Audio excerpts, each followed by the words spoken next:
the language that you give to us. First, we thank you for prayer, for insights, for wisdom, for discernship. Ask that we would also have new discoveries, because it is you that hide things to be found. And just ask that you would bless Eric's teaching here. You would bless just the words that come out, and ask that that seed would find fertile ground and would grow into much more understanding. And we are so thankful for our Messiah, our Savior, and what He did for each of us. And we pray this in His name. So may it be.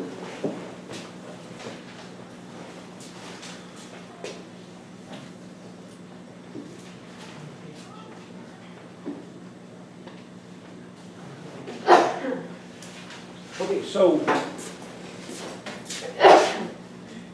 coming off of yesterday's talk, where we went through the meanings of the letters as the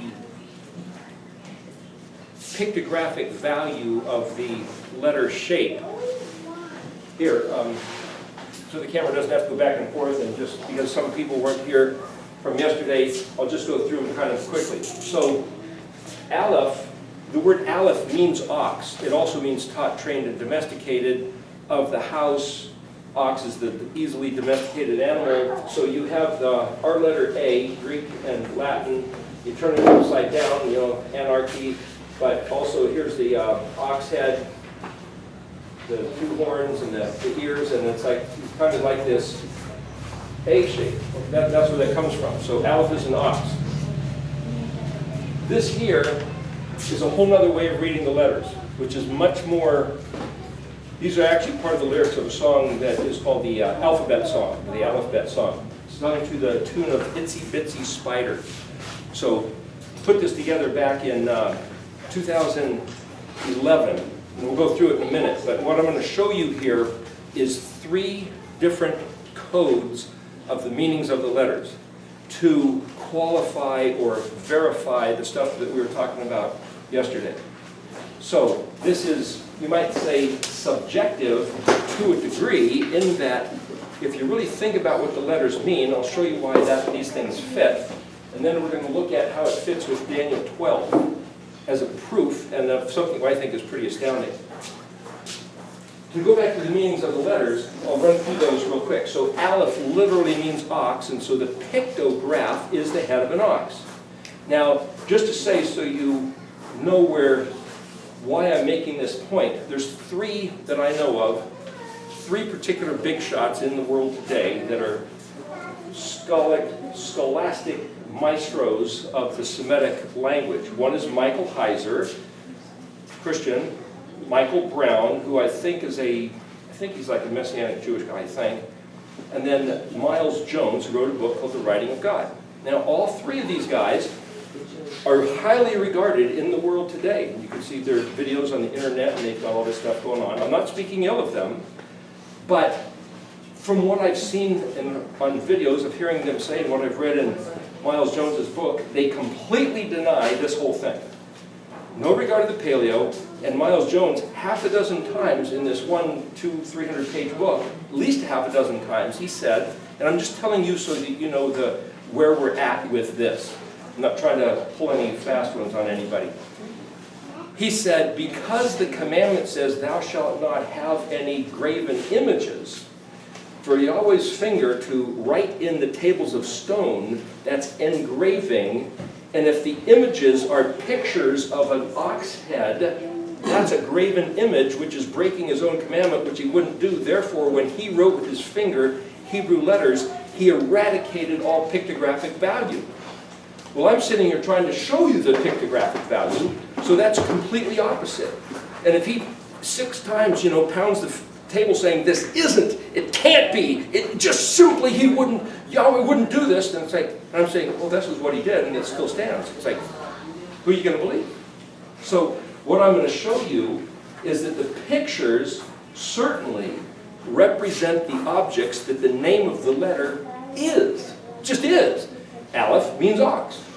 Aleph is drawn like a shape of an ox head. Just mention another name, no disparagement, Nehemiah Gordon. I was at his house at Passover in Jerusalem in 2009, and he said, you can't tell me that every time you see an Aleph, it's talking about an ox. I didn't say that, nor do I imply that. That's not what this is about. What is meant by the picture of an ox? That's what this is about. Taught, trained, and domesticated. Okay, so if you spell the word Adam, Aleph, Dalet, Mem, that's a door, that's water, and that's taught, trained, and domesticated. How do you teach a door to swim? What's it saying? This is crazy talk. And it's like, well, if you want to push it that direction, sure, it's crazy talk. But there's a whole other way to do this. So I'm trying to show you this encrypted code, which is actually pet defense. I'm saying it's a tool. I'm saying it means to encode letters. Going back to Daniel 12, yeah, that's what I'm saying. And it's like, well, I'll show you the way that works. So you could say, well, why do this? If you have to believe in the blood of the Savior, Jesus dying on the cross and resurrecting so you can go to heaven, who cares about Hebrew? What's the point? We don't need this. Nobody said this was about salvation. This is about, as Solomon said, it's the glory, it's the kavod, it's the honor, kavod, like the Ten Commandment that says, honor your mother and father. It's the glory of Yahweh to hide a matter. What does that mean? If Yahweh hides something so nobody can find it, guess what? There's some buried treasure over there on the mountain somewhere. Nobody can find it. Ha ha! Isn't that glorious of him? And it's like, I don't even know it's there. How is that glorious to him?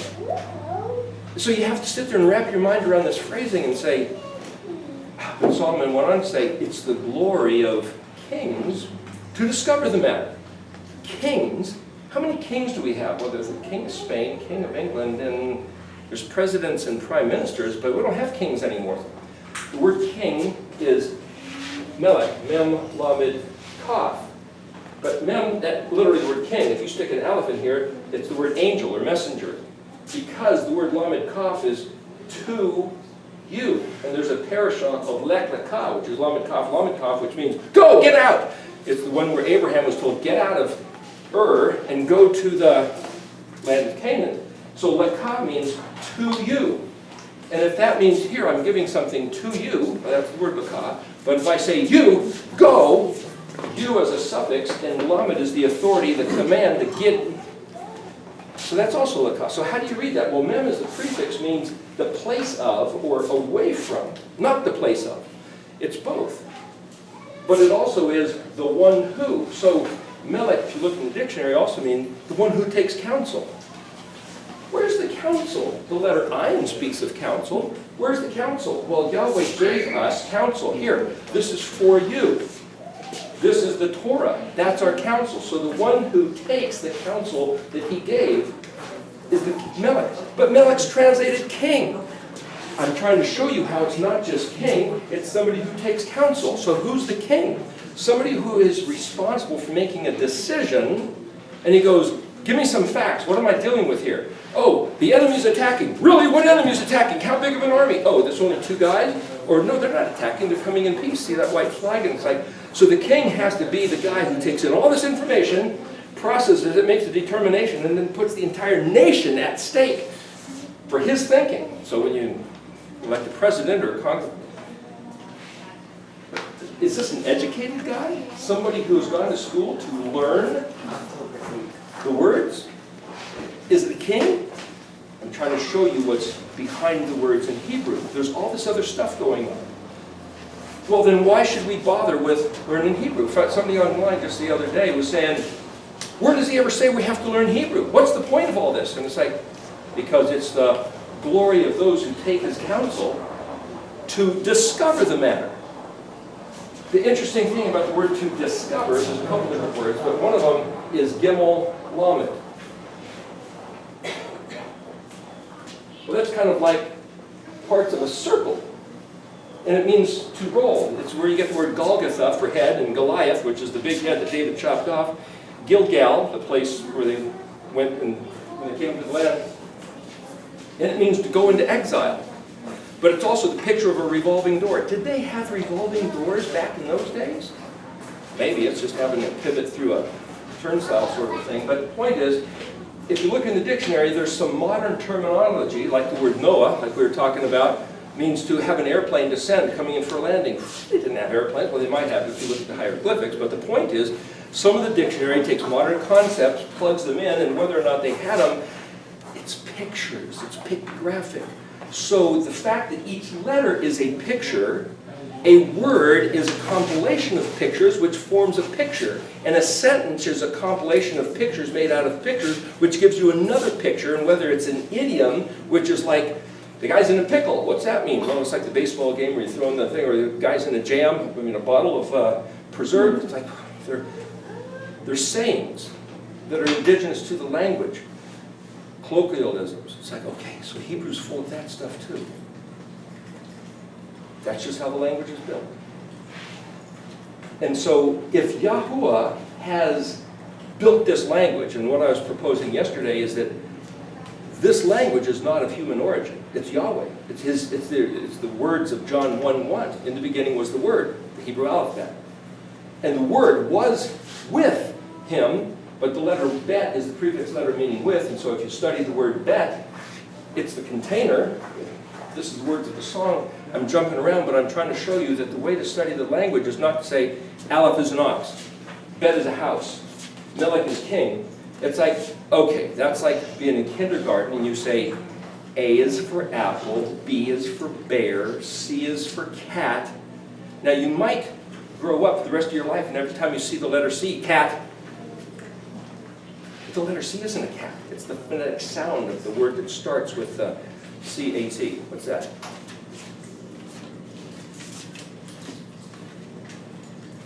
The delay a certain subject that we'll get into part of this. The point is, Gimel Lamed is the word that means to go into exile.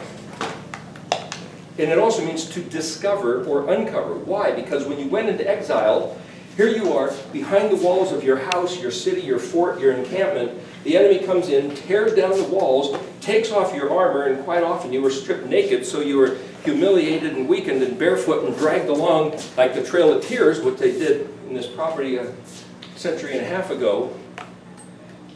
Decrepit, wounded, scorned. That's Gilgal, that's Gaul, Gimel Lamed. But it also means to discover, because what Yahweh hid is unburied and revealed. It's the same word with the same meaning. But it's a revolving door. What does that mean?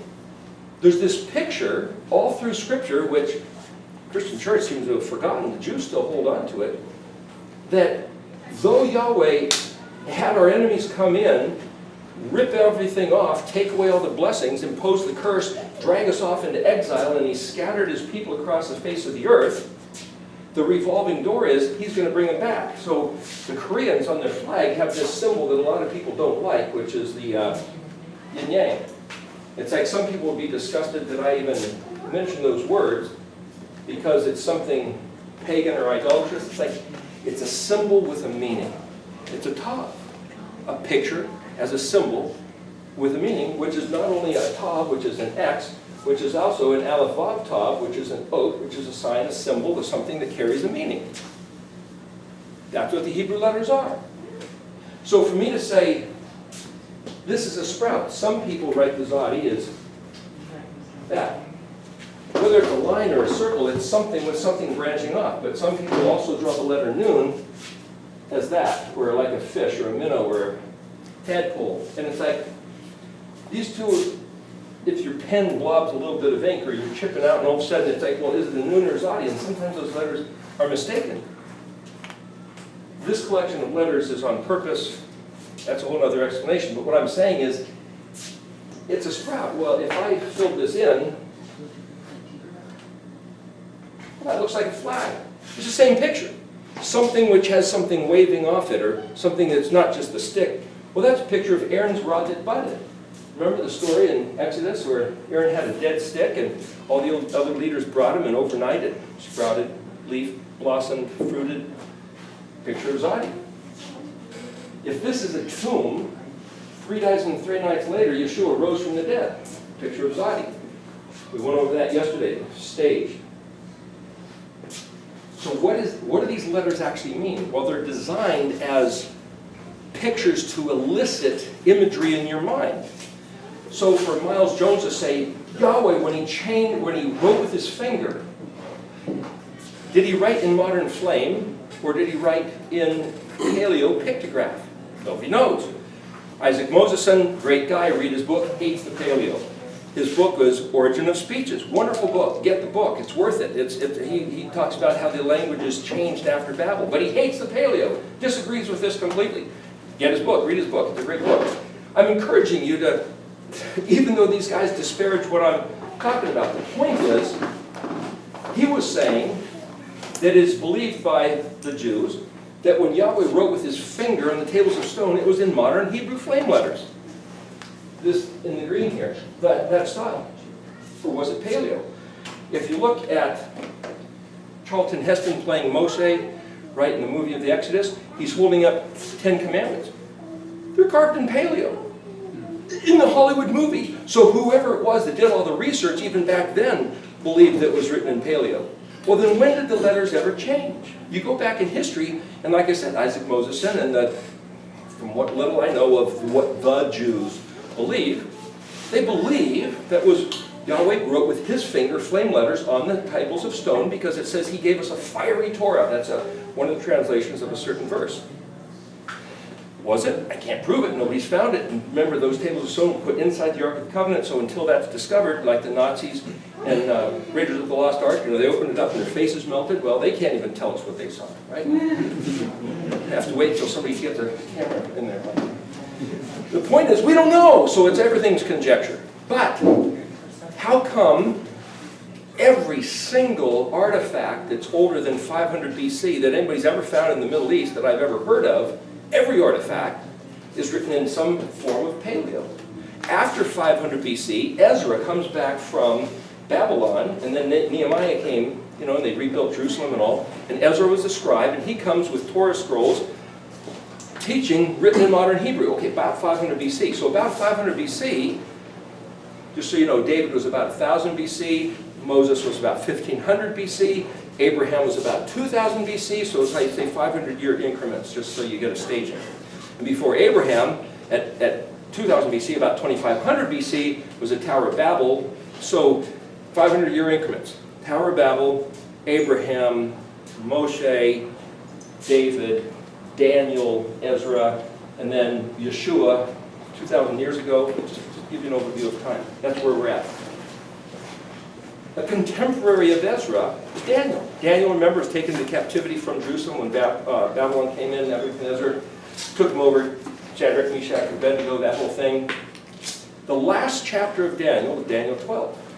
Daniel was considered, by that time, Media-Persia had taken over Babylon by Daniel chapter 12, and Daniel himself not only had interpreted dreams and visions, he had his own dreams and visions, and in chapter 11, the archangel Gabriel showed up and told Daniel, verse 4, he said, Daniel, hide the words and seal the book until the time of the end.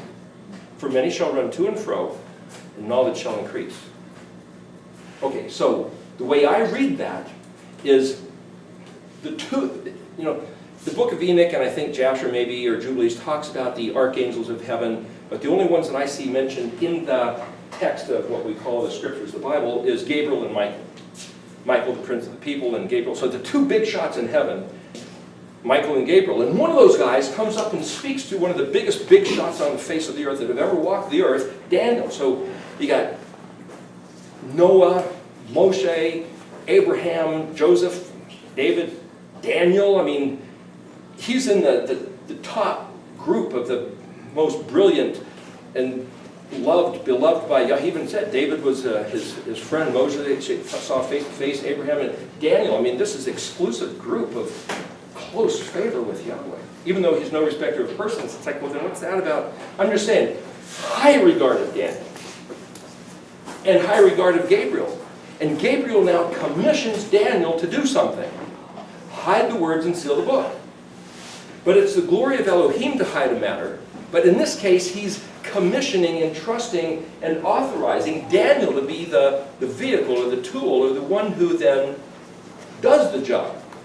So, has anybody ever heard a sermon about this matter, hide the words and seal the book until the time of the end, and what that might mean? Does anybody?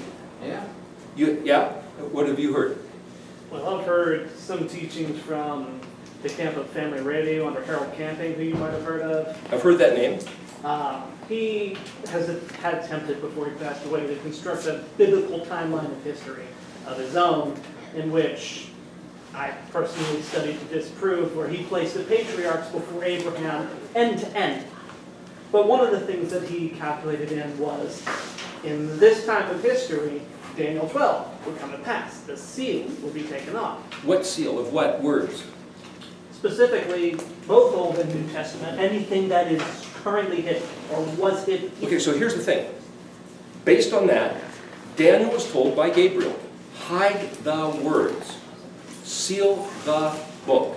So the question is, what words and what book? He couldn't have sealed Revelation because Revelation was written 600 years later. True. If he sealed the book of Daniel, the first 11 chapters, even the 12th chapter, here's the words right here. What's hidden and sealed? Now you can say the meaning. How did he do that? How do you seal the meaning of words? So the question is, did Harold Camping tell you? Do you remember?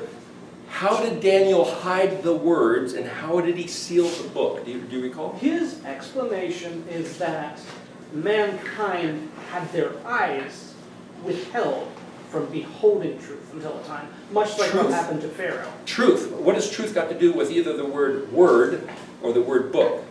Truth is a different matter. Or eyes. Or even eyes is a different matter. He said hide the words, seal the book. He didn't say seal their eyes. So I'm being literal for a reason here, but I'm asking, do you recall what he said about this? That's my recollection of what he said. More than that, I will probably have to go back. Okay, so it's from that we can take his words and say, well, it must mean this and this is what he... So I'm going to address the matter, but that's what I'm asking. Has anybody ever heard this subject talked about? I mean, I was in the church 50 years, and I've heard many times, many shall run to and fro, and knowledge shall increase. Well, look, we got cars, we got jets, we got fast things, we got computers, so knowledge has increased. We got all kinds of vehicles. This must be the last days. If this is hidden from the eyes, it's easily done that way in green. Where'd you get this information? Just watching you listen to you. Oh, okay. Well, that's the answer, I think. That's something else that happened. Go back, no, not back to Gilgal, from Moses' own. That was true, but in the circles. Quit trying to go back to Egypt. Quit trying to go back to Egypt. Quit trying to go back to Egypt. Quit making the same mistake. Without that letter, that concept doesn't exist until way later. Okay, so here's the thing.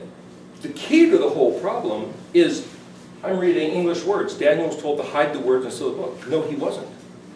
The English language didn't exist back then. If you read what he was told to do, is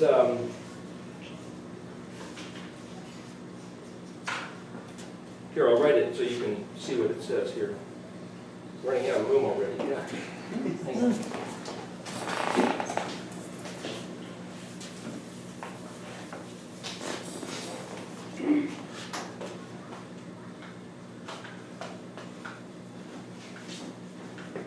Samik, Kav, Mem, Ha, Devarim, Dalet, Bet, Resh, Yod, Mem.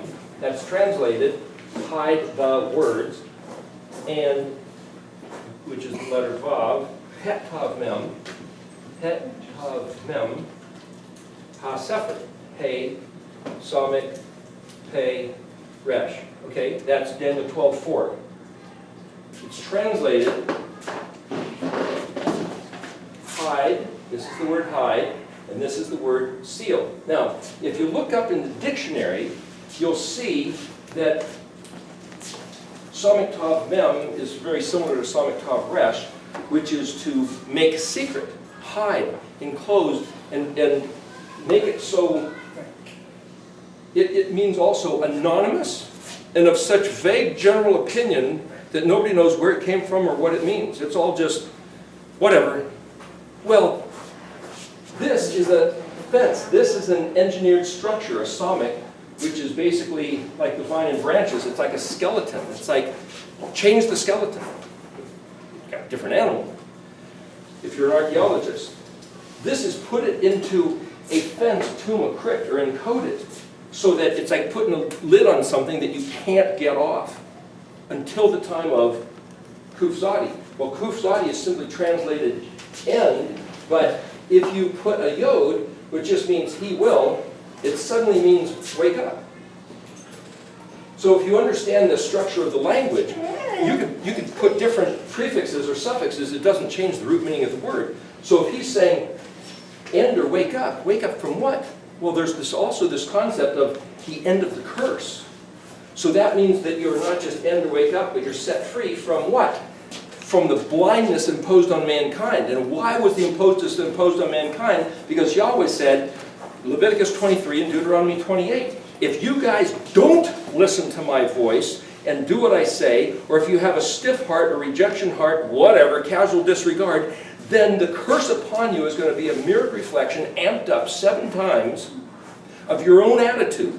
And if you say, we don't know and we don't care, okay, that's going to be multiplied 7 times for 7 durations of 390. You go to Ezekiel 4, the curse put on the northern kingdom, the house of Israel, and that means for 2,730 years, you can't know and you can't care. Because the word 7 also is the word that means vow and curse. And it also means the word surfeited or satisfied. And the way the Hebrew language works is that the meaning of the letters, the meanings of the words, also fits into the description of the ramifications of everything Yahweh said. And if you say, I don't care about that, then you can't care about that. And your children, and their children, and their children. And it boils all the way down, the upshot of it all, is that Assyria came in, conquered Samaria, 721 BC. 721, some people say 722, it's where you start the calendar, this or that. 721 BC, well, if you add 2,730, which is the 390 days, a day for a year in Ezekiel 4, times 7 is 2,730. This comes up to 2009, but there's no year 0, so it's actually 2010 would be the end of that 7-fold curse. So as of 2010, the curse is lifted. This should be resolved. Well, if Daniel was told to hide the words and seal the book until the time of the end of the curse, when we can wake up for this from the self-induced coma of eating the poison apple like Sleeping Beauty or Snow White, pulling the Disney story, then whatever Daniel hid, made anonymous of general opinion, whatever he put into a seal such that it's camouflaged, it's hidden, it's invisible, and if it's the glory of Elohim to hide the matter by these 2 mechanisms, then it's the glory of those, or the kavod, the honor of those who would seek. Yeshua said, ask, and you'll receive, seek, and you'll find, knock. And if you go back and look at those 3 words in Hebrew, there's more that can be opened up out of that, but it's like, so what we're doing, why we're even sitting here, is doing that action. Now maybe you didn't intend that on being here, but that's what we're doing here. This is all, where are we excavating? You know, Jesse Running Bear had this shirt that said archaeologist. That word archaeologist, he then had it written in Hebrew, is just the English word that comes out of the Latin word for ancient ology study, the study of ancient things, and it transposed the phonetic value into English letters, archaeologist, and wrote them in Hebrew letters. And it's like, oh, well, that's not really the word for archaeologist. What's the word for archaeology? Well, paleo literally means hidden, secret, marvelous, mystery, and astounding, incredible. That's paleo. But paleo also means ancient, very old. It means the same thing in Hebrew, Greek, Latin, and English. It's like, well, that's why I call it Paleo-Hebrew. In Psalms 119, verse 18, David said, open my eyes, Elohim, that I may perceive the, translated, hidden wonders. So there they took 2 concepts, the word hidden and the word wonder, but they spelled it Nun, Pei, Lamed, Aleph, Vav, Tav. So here's the plural, Vav, Tav. Here's the prefix Nun, which means to impart, and there's the word Pele.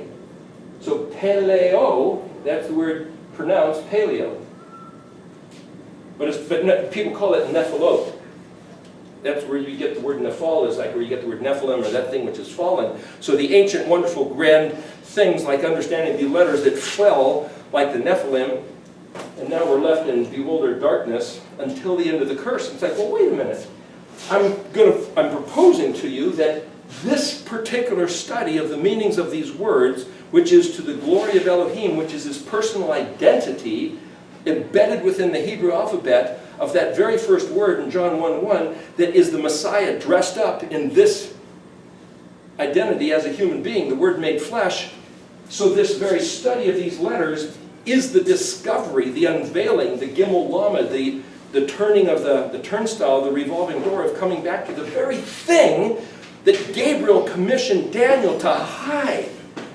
That's astounding. One of the greatest cover-ups of all history is Yahweh taking the truth and putting it in a bottle that can't be opened and hiding it in a field that nobody can discover until 2,500 years later, 2010.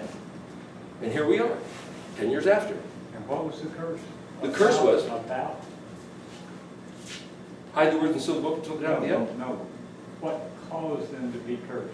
The fact they wouldn't listen to Yahweh's voice, and if they did listen, they either refused, rejected, or had a casual disregard.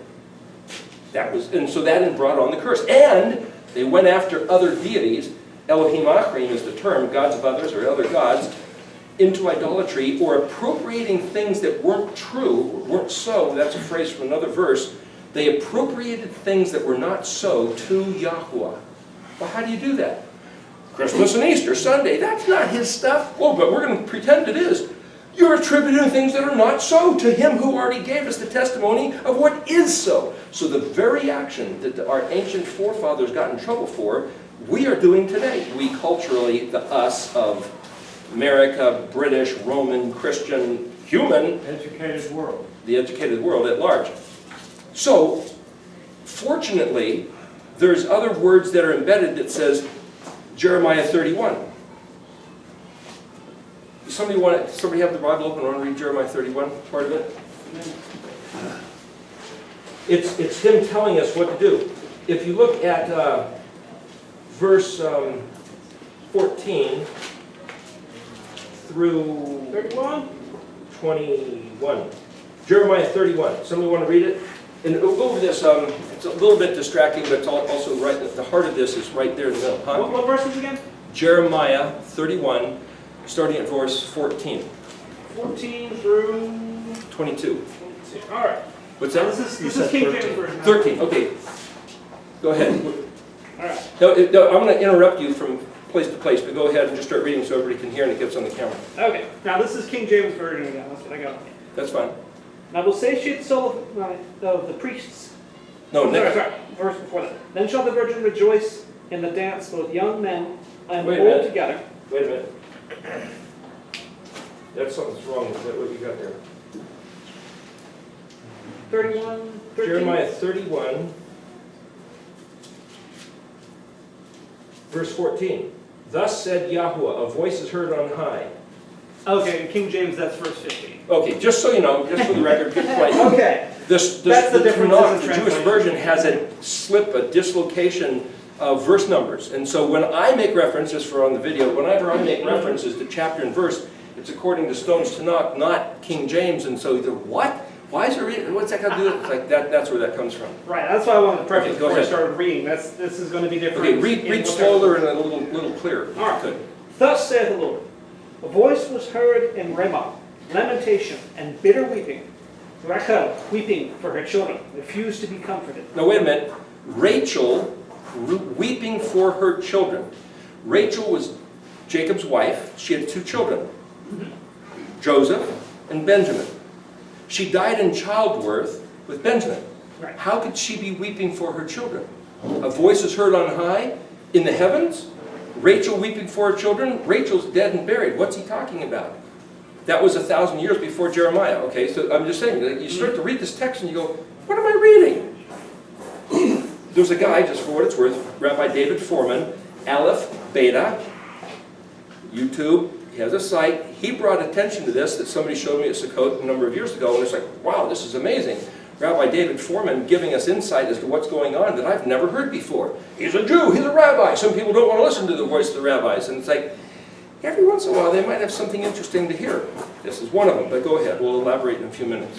Okay, so weeping for her children, refused to be comforted for her children because they were not. Wait a minute. Rachel was weeping, refused to be comforted for her children because they were nothing. Well, Joseph was still something. Question is, was Benjamin born before Joseph got thrown into captivity? But how could she weep for Benjamin? She died in childbirth. So Foreman was saying, well, this is Rachel in heaven weeping. A voice is heard in the heavens. A voice is heard on high, Rachel weeping for her children. Does that mean there's ears in heaven that are listening to Rachel weep while Rachel's on the earth? Or is this to say Rachel's in heaven weeping? Well, there's no tears in heaven. What the heck is going on? Suddenly it's a scramble of meaning. The upshot of it all is somehow Rachel, one way or another, is aware that her children have been dismembered, disappeared, the lost tribes of Israel, and she's going, ah! It's the family! It's the kingdom! Well, that didn't happen until after Moshe and then David, 1,000 years later, the kingdom was divided. So this is like a time warp of perspective and a dimension warp of blending heaven and earth, and it's like, why is this even in the Bible? Well, the interesting thing that I noticed, and again, this is only from the translation that I have here. I don't have the Hebrew of it, but it doesn't say they were dead. It says they were not, as in perhaps they were not found. They were scattered. They were gone. Missing. MIA. Exactly. Okay, go ahead and read the next thing. All right, so, thus saith the Lord, refrain thy voice from weeping. Thus saith the Lord. Did you notice how when he read it, thus saith the Lord? It's almost like a throwaway. It's like, wait a minute. In Hebrew, typically the word thus saith the Lord is spelled Nam, Nun, Aleph, Mem, Yahweh, Yod, He, Vav, He. And this is like the imperial signet ring, where he takes and he stamps it into hot red wax, and he says, this is a declaration, a decree which cannot be countered in heaven or earth until it's accomplished. Thus say, Nam Yahweh. And it's like, Answering Rachel. thus saith the Lord. Don't move. English does that. The Hebrew makes this, you could put, stars and emphatic and exclamation points over the thing, and it's like, yeah, Nam Yahweh. And every time when you read in Hebrew and you see this little phrase, well, what does that mean? Well, this is translated the word. This is a lightning bolt of impartation. This is the Aleph, that's the Mem. It's translated mother. The mother of Yahweh? Aleph Mem also means nation and city, metropolis. It also means if or on the condition. And so it's like, what am I looking at? Word of the Lord. You could sit and just ponder this for many hours. What's the significance of those two words? Just so we move on, it's him saying, not one jot or tittle will disappear from this Torah until as long as heaven and earth are here. But even beyond that, this is the decree of the emperor that even any forces, whether they were the kingdom of hell or adversaries or translations, nothing can budge this. This is a really significant thing. Anyway, go ahead. I'm just trying to bring you into that heart. No, that's good. Because again, I have not been versed in the Hebrew. I've always wanted to learn it, to be able to read it and study it for myself. So this is something I'm very interested in. So, we go on from there. Refrain thy voice from weeping. Now he's speaking to Rachel. Now this must be in the heavens somewhere of the voice of Elohim speaking to Rachel and saying, Rachel, quit crying. Okay? Because?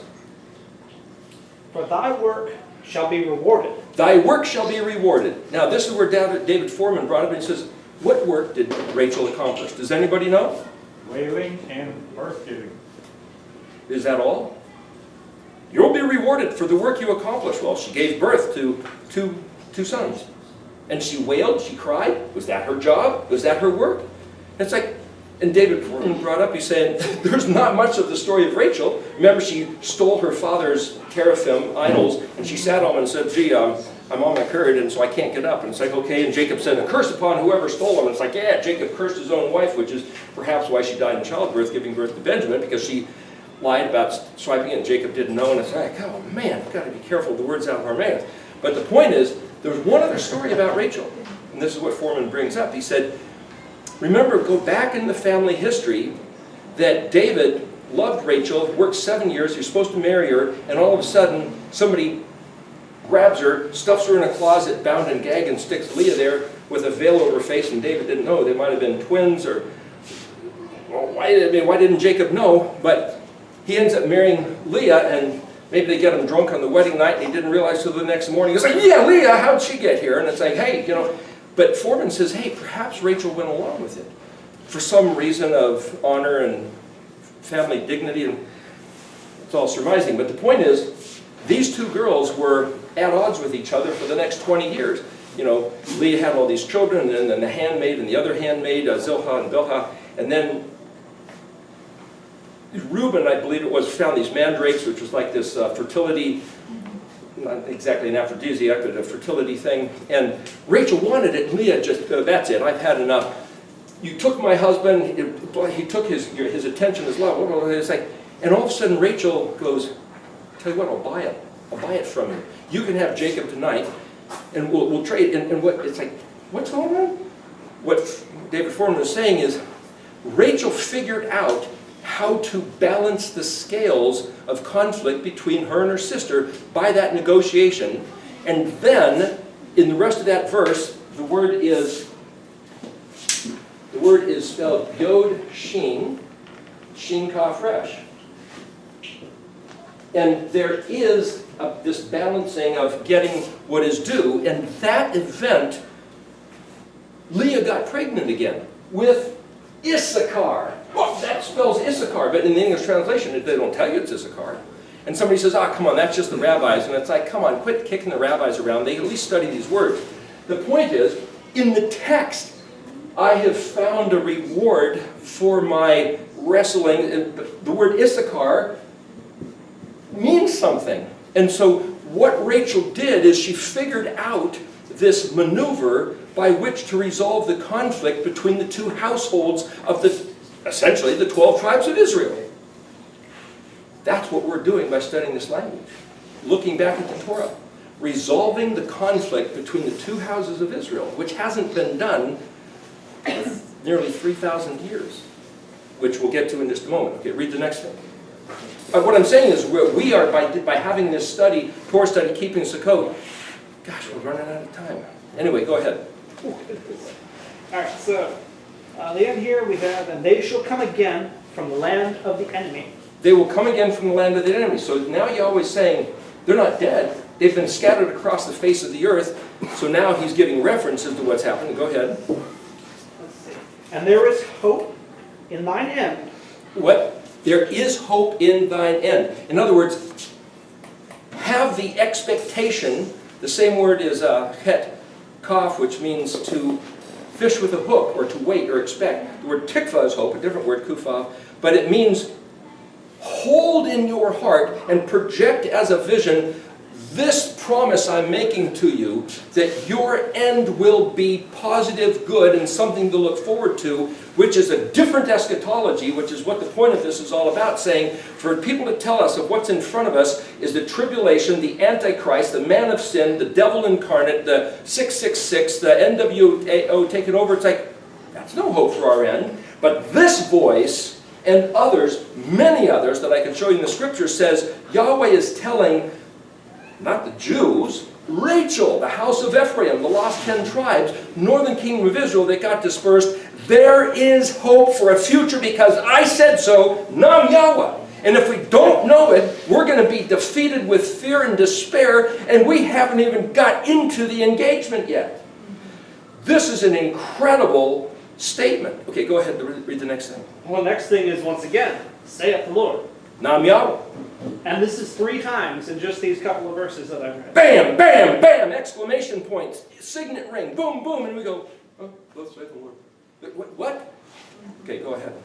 And then the end here, that thy children shall come again to their own border. Thy children, Rachel, shall come again to your border. Now, my understanding that that's the land of Israel right there to the east of the Mediterranean Sea. Some other people, just for the record of the video, some other people saying it's the continent of Africa. Some other people think it's the continent of North America.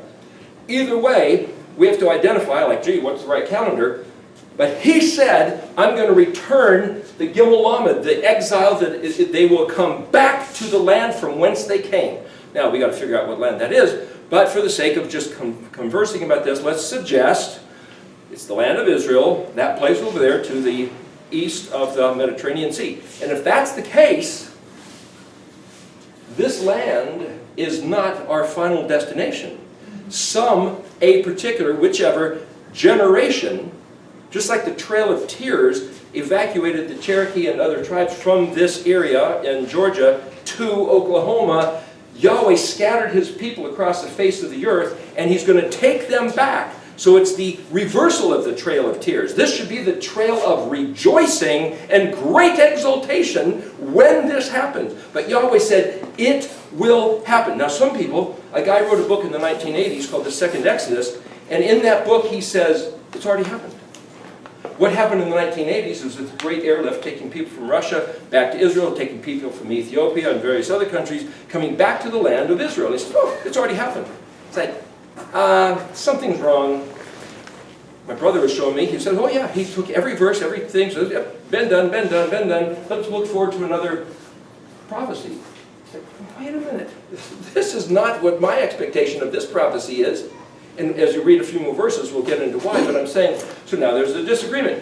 Been there, done that, it's already happened, let's look forward to something else. Let's look forward to the rapture and the tribulation and going off into heaven. It's like, no, wait a minute, I'm looking forward to him bringing those who are dispersed across the face of the earth that lost their identity, that Rachel was saying, where's my children? They don't seem to exist. And Yahweh says, I know every one, and I'm going to gather them up and bring them back to the land, and they're going to live there for multiple generations, which hasn't happened. So this can't be the end of the world. That hasn't happened yet. So that means we've got time in front of us. Don't give up hope. We might have 1,000 years, maybe 10 years, or 100 years, or maybe it'll end tomorrow. But the point is, it can't. This hasn't happened, in my estimation. Okay, next word.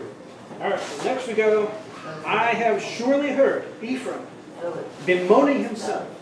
Thou hast chastised me, and I was chastised as a bullock or an ox, unaccustomed to the yoke. Stop. As an ox, unaccustomed to the yoke.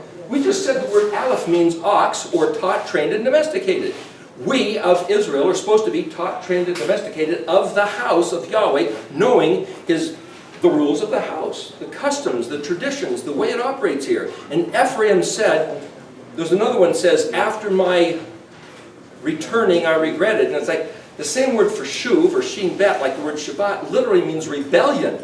So another way to read that translation is Ephraim said, you know, I was a teenage punk, I rebelled, but after I came to my senses and I realized what a stupid jerk kid that I've been, I regretted my rebellion. And then Ephraim says to Yahweh, I must have been insane, I must have been stoned, I must have been stupid, but will you please bring me back? I don't know how to get back. And the verse that says he slapped his thigh in anguish, it's like, dadgummit, you know, it's like that kind of picture.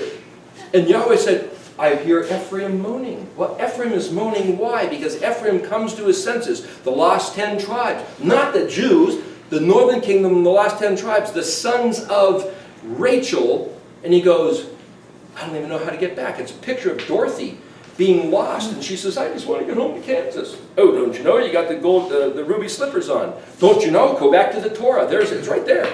Just say, I want to go home. And as soon as Ephraim says, what a fool I've been. How do I get back to the Father's house? That plays into the prodigal son. Why is it that the prodigal son was feeding pigs and then all of a sudden says, you know, I should go back to my father's house? Well, he was starving hungry. He wasn't allowed to eat the food he was giving the pigs, but a lot of times it's pretty good food, you know, off the table, or food they can't sell in the grocery store, but it's perfectly good food. Some of it's mashed and soured and rotten, but some of it's great food. Because the word pig means, in Hebrew, one who returns. He is feeding the ones who return and said, I wish I could eat the food of these ones who return. Why don't I go home and eat the food of one who returns at my father's table? Hebrew is all wordplay. And so this is Ephraim waking up, like us out here in the dispersion, scattered across to the opposite side of the world, and saying, why don't I just go home and eat my father's food at his table, the bread of life? And soon as Ephraim does that, Yahweh says, next. Okay, so he says, turn thou me, and I shall be turned, for thou art the Lord my God. So Shortly after- Ephraim says, you are Yahweh, my Elohim. He identifies himself as being the prodigal lost son who's been eating all kinds of filth and garbage and abominations, contrary to the instructions, contrary to the way he was taught, trained, and domesticated, brought up to be, as it were, the Aleph, the ox of Yahweh's house. And he says, you need to conduct me back. And Yahweh responds by saying, well, he says, after I was turned, I repented. After I was instructed, I smote upon my thigh. I was ashamed, yea, even confounded, because I did bear the reproach of my youth. Is Ephraim my dear son? this is Yahweh speaking. And Yes. suddenly Yahweh goes, is Ephraim my beloved child, my dear son, that whenever I speak of him, I remember him more and more? My heart grows fonder and fonder. It's like, wait a minute. Whenever we speak of Yahweh, this is why we're having this meeting, talking about him and his stuff. Whenever we conduct ourselves speaking of him, he grows fonder and fonder in us, because we're reflecting what he does. And he says whenever he speaks of Ephraim, his heart grows fonder and fonder. But he only speaks of Ephraim once Ephraim comes back on board, speaking and thinking and having meetings regarding him, which pulls us into Malachi 3:16.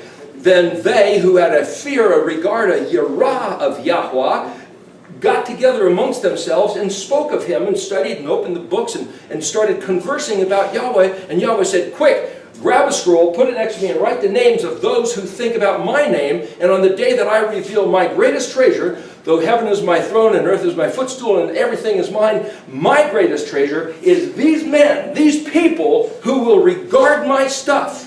And then you'll see the distinction between the wicked who care nothing and those who make it their burden of their attention to consider and regard my name. And the word name is Shem, which is also fame, reputation, occupation, all his stuff, which includes his language, his name, his Sabbath day, his ways, his righteousness. And then what? So we've got, for since I spake against him, I do earnestly remember him still. I'm just giving you a different translation. Yes. I remember him still. My heart goes fonder and fonder. We only got 2 minutes left before we have to shut this off and go to part 2, but go ahead. All right, then. Therefore my bowels are troubled for him. I will surely have mercy upon him, said the Lord. Nam Yahweh, I will certainly, surely have mercy. That word mercy is probably Rachem, which is a variation of Rachel, the name of his mother. I will have mercy. And what mercy means is, I'm going to absolve him of all what he did in the past, take him as a beautiful, wonderful, honorable son, because he has chosen to honor me, and the world will change.